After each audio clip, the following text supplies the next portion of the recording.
Okay, everybody, my YouTube fans, Facebook fans, I'm going to show you how to make a wine rack for less than, I say, $30. I went to Home Depot and bought this wood right here. This actually come 8 foot long, so I had them cut it in half at 4 feet.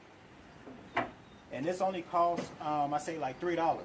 So I got 2 of these, and then I went and bought a 1x6. This actually costs about $6. It's 8 foot long, and I had them cut it in half also. So I'm going to show you what I'm going to plan on doing. I'm planning on making the wood rack. All this is going to be like a box, and on the inside is going to be shelves. I don't know how much wood that I need, so I just went and bought I think a total of 10 planks, all 10 planks like this, but it was fast, so I had them cut in half. So I'm about to show you guys how to get this started. To do this project, I'm going to secure them with making pocket holes. In order to make the pocket holes, I got a pocket hole jig, which is called the Craig jig. And the way you set this up, you just make sure that the end of this is at 3/4 and the side is at 3/4, and put it in your drill. And of course, I'm going to use my miter saw.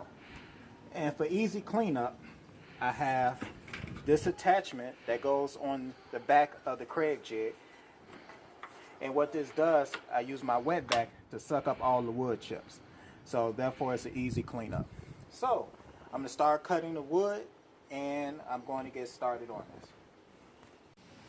Alright, I'm going to show you guys how to make these pocket holes using the Craig jig. Alright, want to come in close so you can see where it says ABC. Alright, the thing with pocket holes, you want to be 6 to 8 inches apart. So what I'm going to do is I'm going to put it right here, put it in A, and then move this over and then put it in C. This clamp back here, all I do is adjust it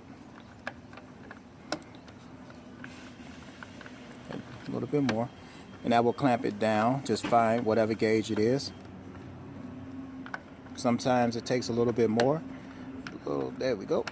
And that will hold it in place, make it a little bit tighter. So what I'm going to do is I'm going to put it in A like so.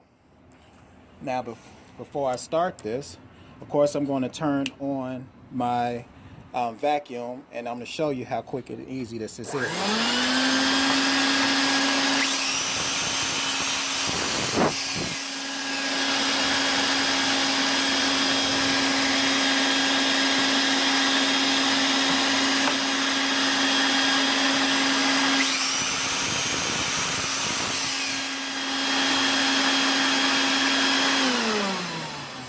Now that was a quick and easy to make the pocket holes in here.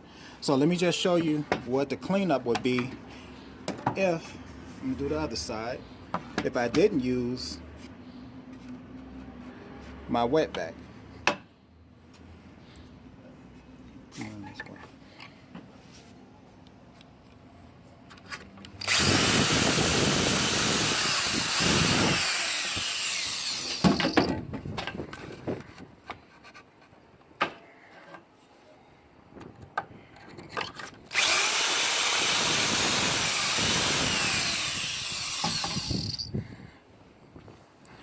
Now, you see how much came out just for these two. So imagine if you're doing like 10 boards or so.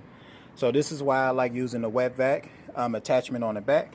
So all I have to do now is continue cutting the boards and continue making pocket holes. And I'm going to show you how I assemble all of the boards. Alright, these right here are the pocket hole screws. It's a square. It's not like a typical Phillips or a flathead, and it has a what they call is a seat. So when it goes into the actual wood, this actually is going to tighten up.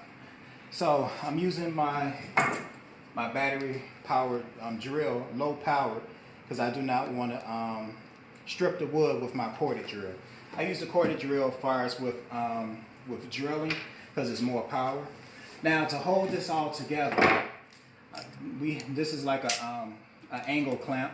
So what I do is set this inside the pocket hole, and I make sure this is firm, and make sure it's flush, and I just squeeze it, and it's going to hold it there for me. So all I got to do now is come around on the other side so they can see. Set the pocket hole screw inside the pocket hole. And what you want to do is you want to do bursts like this. You do not want to hold it continuous. It's magnetic, so it's easier to put it in like that. So I'm doing my little burst. And I can't explain it, but you're going to feel it go into the other piece of wood. So when you feel it, just do your little burst and tighten up. Pull it out. All you got to do now is take your clamp off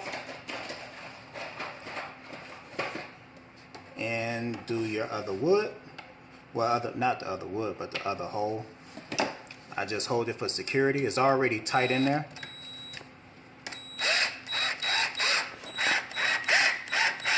Now, as you see, it's going to tighten up like so, and that's it.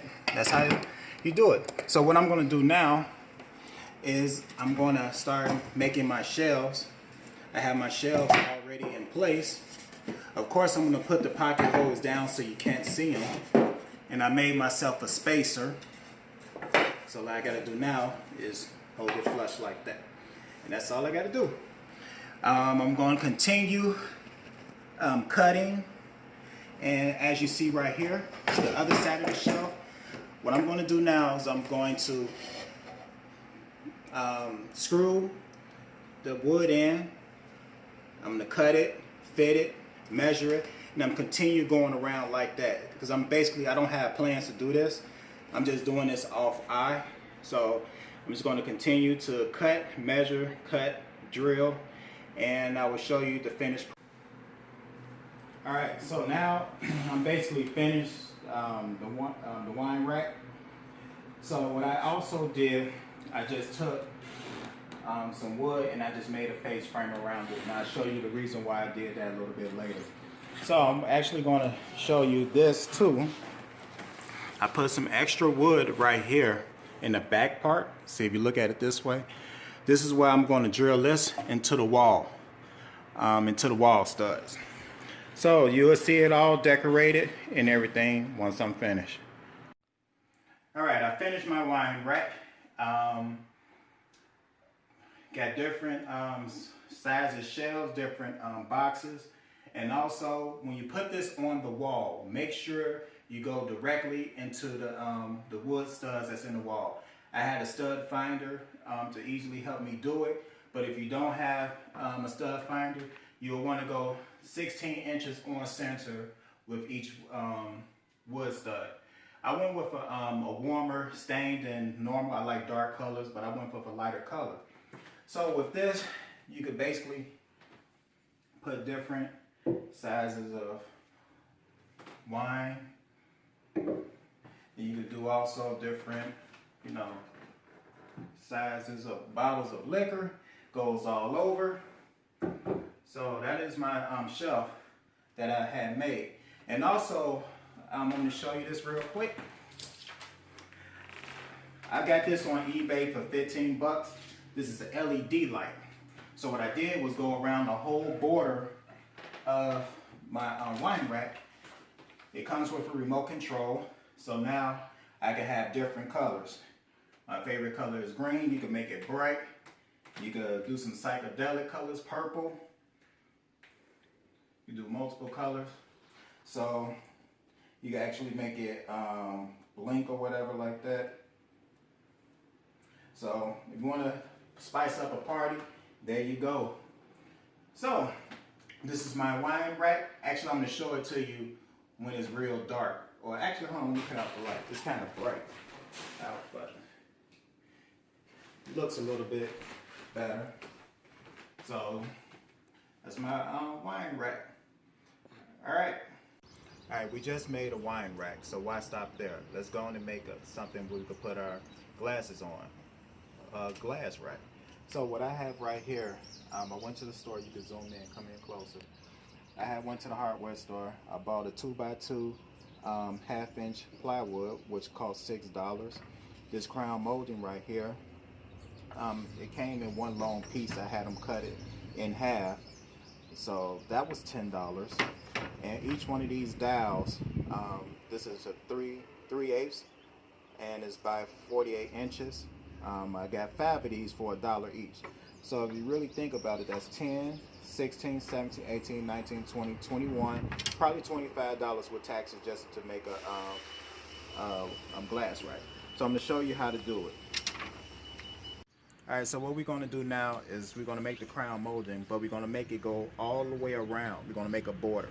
So the first thing I want to do is cut each side at a 45-degree angle. So I already have my miter saw set at 45 degrees. Come in close. And I'm going to just cut my little angle right here. Have it all ready. So I'm going to cut it at 45. And I already have it cut at 45. So what I'm going to do now is put it right here. I'm going to make sure it's right at the corner. And then what I'm going to do now is I'm going to pencil mark where I want to put my other 45 right here. So now I'm going to cut this at 45 right here on the opposite side. So I'm going to cut on the opposite side at 45 degrees. Move this out the way.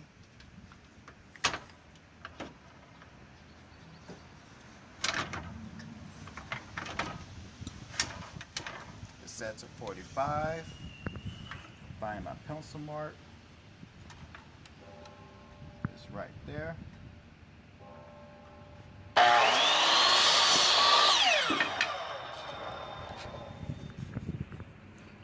And then just check for perfectness, and there we go. So now I'm going to do is I'm just going to go all the way around and continue to do the same thing. So the last piece I have is right here. So I'm going to take this, match it up with there, and then I'm just going to go mark it one more time and then go all the way around. No, cut it off. I did.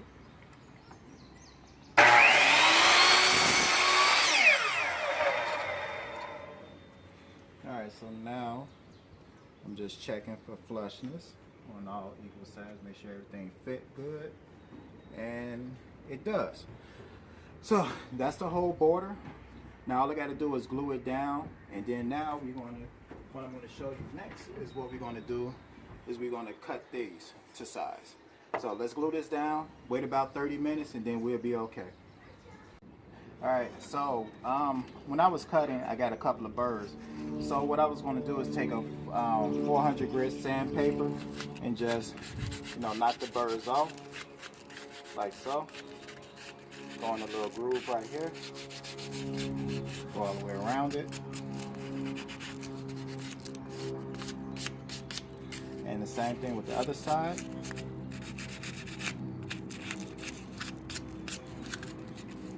Take off the extra, sand it, and I'm just going to prepare. I'm just going to do a bead down the middle.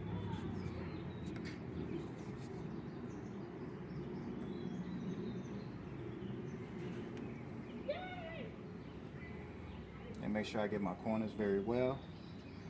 I'm just going to put a dab on my corners. And I have these spring clamps here. And all I gotta do is clamp them down. And I'm gonna do this for all 4 sides and come back in 30 minutes. We're gonna see how it holds up, and we're gonna go to the next. What I'm gonna do is I'm gonna start placing the dowels on here. But I wanna measure to make sure that the holes that I make for the dowels, they're precise. So what I did was I took a measurement of 2 1/4 inches from the bottom to the line, and then I did it right over here too. So the dowels are going to be 1 1/4 inches apart. They're going to be like this, and that's going to hold the wine glass in place. And the next set is going to be 2 7/8. So from this one to this one is going to be 2 7/8. So what it's going to be is going to look like this.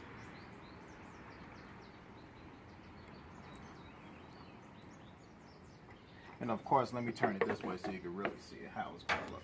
I got it upside down, so it's really going to look like this. That's exactly how it's going to be, and the glass is going to hang upside down, like so. Alright, so I made my cut of 5.5 inches because I want I want it to come out 5 inches, but I have to make a 1/2 inch so it can stick into the plywood, so it could be a 1/2 inch. So say for instance my fingers are plywood, that's how much it's going to stick out. So I'm going to show you a little quick tip so you can make all even 5.5 inches. Of course the fence, it has the measurements. So when I made my cut, all I got to do is come around this way, put the saw down like so, and I'm going to push this back against the saw. Now did you hear you'll make sure that it's flush, and I will hold this piece of wood right here and put a clamp on here. So now I have my stopper. So there we go. So now after every cut, all I have to do now is just take my dowel and just keep on cutting, and I don't have to stop, like so. Now all I have to do is move that one out the way. Just keep going, real quick and easy.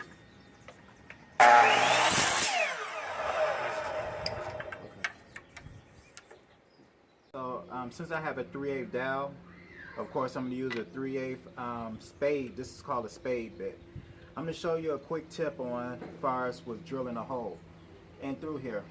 What some people might do, they will probably drill all the way through. I suggest you do not do that because you can blow the back out and you'll get a lot of wood, chipped up wood. So what you will want to do is find your hole and drill halfway. Make sure this is tight, okay?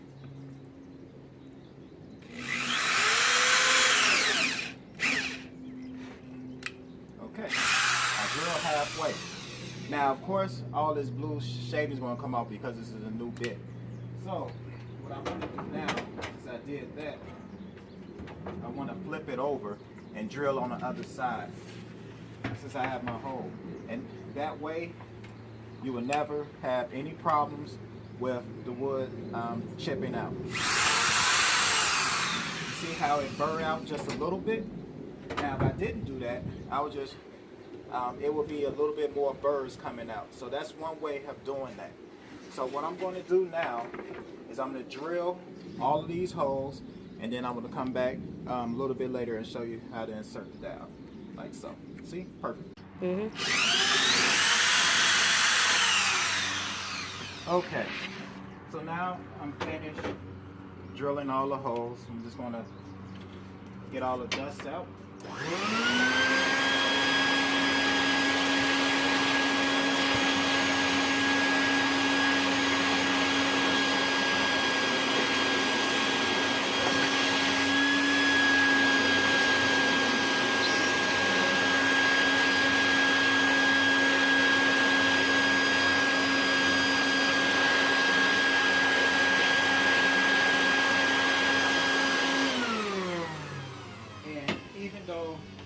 Some of the burrs.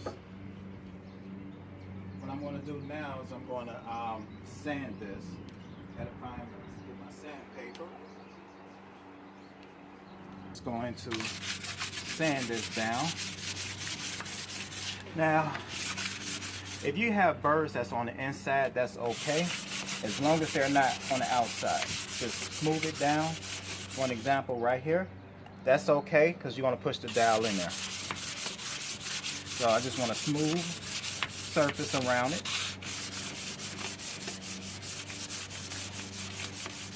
There we go. And of course I'm just going to sand the middle area a little bit. And I'm going with the grain with the wood. The grain is going this way, so I'm going with the grain. So I might as well just go on, give it a nice little sanding. Alright. So now I'm just gonna once again take a regular brush. Alright. Now, as far as with the dowels, majority of them have a couple of burrs from when I cut it with the saw. All you have to do is take the sandpaper like so, squeeze, just like you're sharpening a pencil, like so. Now I'm going to do that for all of these. And now all we have to do now, I'm just going to take the top off the glue. I'm just going to press it like that on the inside like so. Wipe the excess off the bottom and just insert it like so. And I'm going to put my hand under here, and you see the glue that's all the way around it. I'm just going to take a paper towel and I'm just going to wipe the excess glue off, or you can use a shop towel, whatever. And I want to make sure that these are square, and then that's it.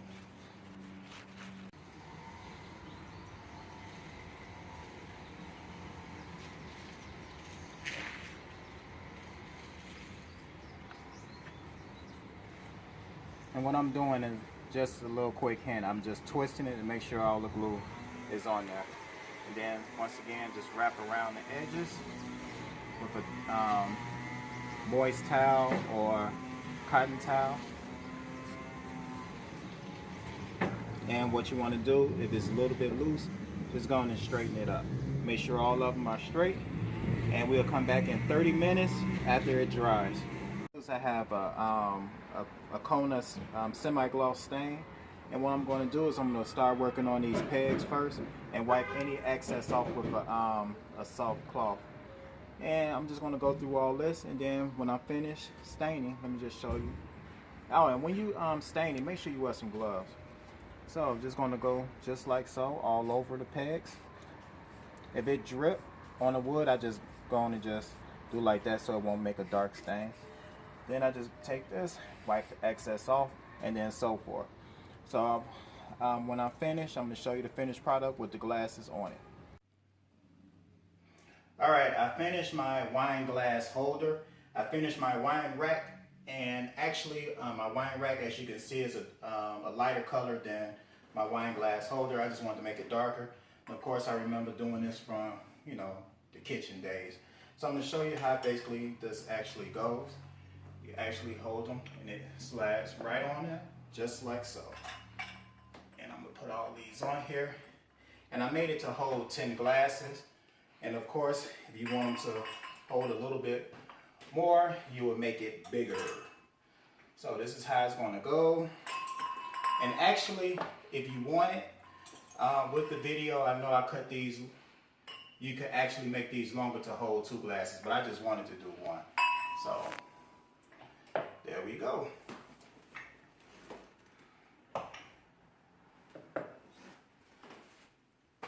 Alright, I made a wine rack and I made a wine glass holder. So now I'm going to make is a shot glass holder. So all I did was I measured over 1.5 inches, and then I measured over 1.5 inches from this side. And in between the glasses, I measured 2 inches on center. So from this point to this point is 2 inches.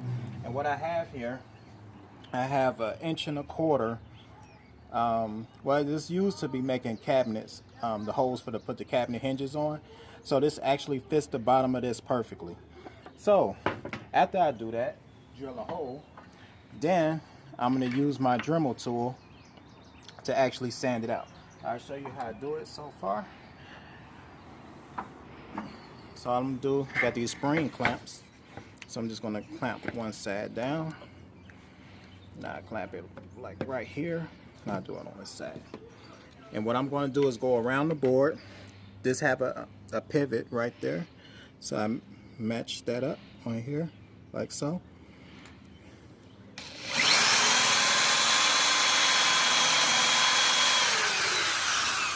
And I go down a little bit more.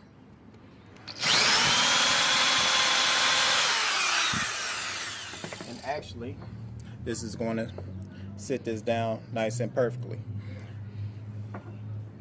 So I'm gonna finish going all the way around, and then I'll show you guys how it looks.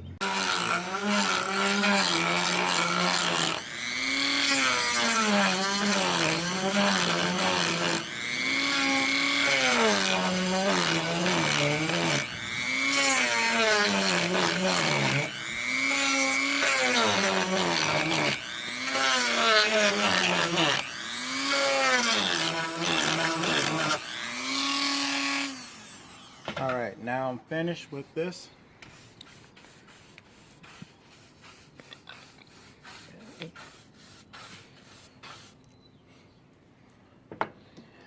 All I got to do is stain it, and they sit in like so.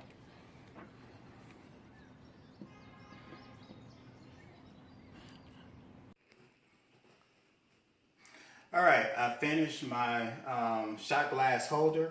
As you can see, I did my wine rack. This color is the same as the shot glass, and I did my wine glass holder off color. Just make it, try to spice it up a little bit. So now all I got to do is just, as you see, just put them in these holes like so, the circles rather, and it's actually going to hold actually a total of 12. So, yep, and there we go.